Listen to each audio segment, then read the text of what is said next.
Recently, you made some headlines for saying that you felt gun control laws wouldn't deter terrorists. Explain to folks. Interesting. Well, you know, these are these things where, first of all, I was in a situation, we do what we call the dog and pony. Right. We're out doing the dog and pony selling a picture. And you get kind of, sometimes you get what you feel is slightly ambushed by somebody who's really got an agenda. And that's sort of, I think, that's my opinion of what happened to me the other day. The last thing I like to watch is entertainers or actors get political. It's just something I can't stand watching. So having said that, no, I was kind of asked to put it in context somehow with this movie. Mm-hmm. You know, my personal feeling is that there's a big difference between Fantasyland and reality. Fantasyland is what we do. You're either writing something, writing a song, writing a book, doing a movie, doing a television show. That's Fantasyland. Mm-hmm. And that's where that stuff belongs. In reality, when we're dealing with things like terrorism and whatnot, we're all going to have different opinions on how to do it and how to deal with it. Yeah.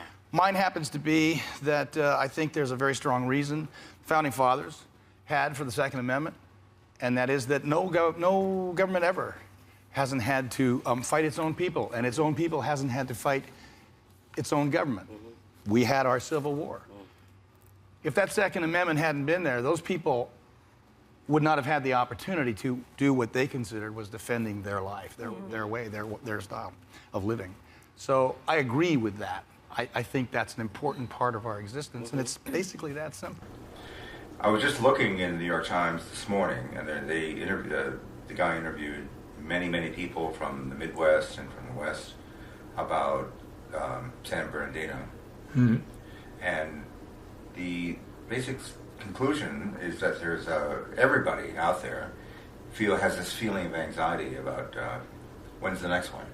No, I think so how do you connect the dots for me? I think that there's a feeling about shootings and violence that's different now in 2015 than it was in the mid-90s.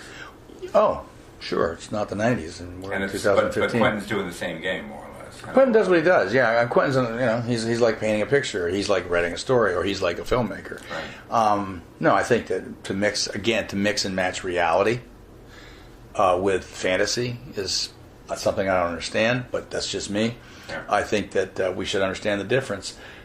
I think that, to mix today's politics with, for instance, in this case, a tale about, a fictional tale about just right after the Civil War. I'm not talking about politics. I'm talking about ground level, water table, a feeling that's in people's bones that this New York Times piece was talking about. People are genuinely, between Paris and San Bernardino, there's this thing that sudden violence as a normal day-to-day aspect coming from the gun culture, coming from everything else. It's a different vibe, I don't understand the concepts of conversation of the gun culture.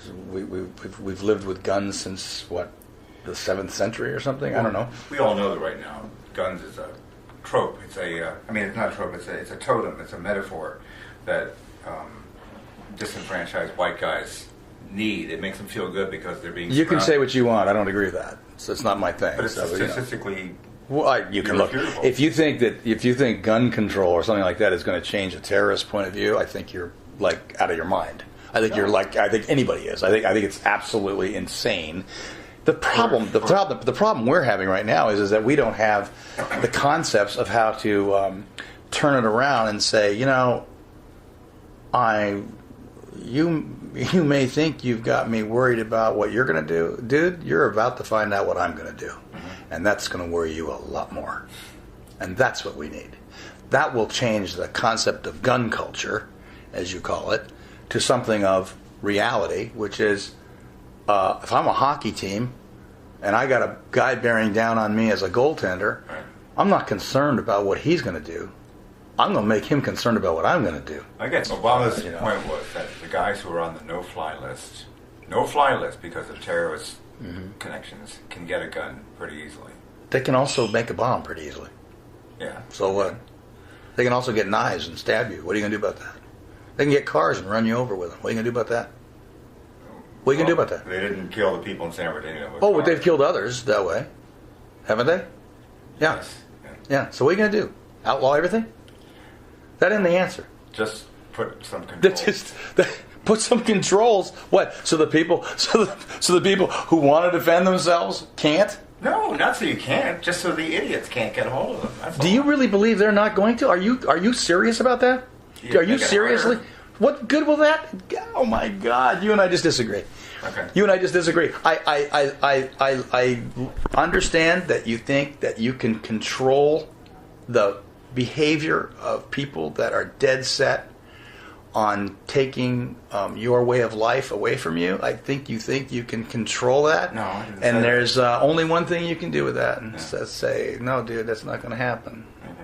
That's just not going Very to nice happen. speaking with you, man. Good talking with you. Good luck with you. All right.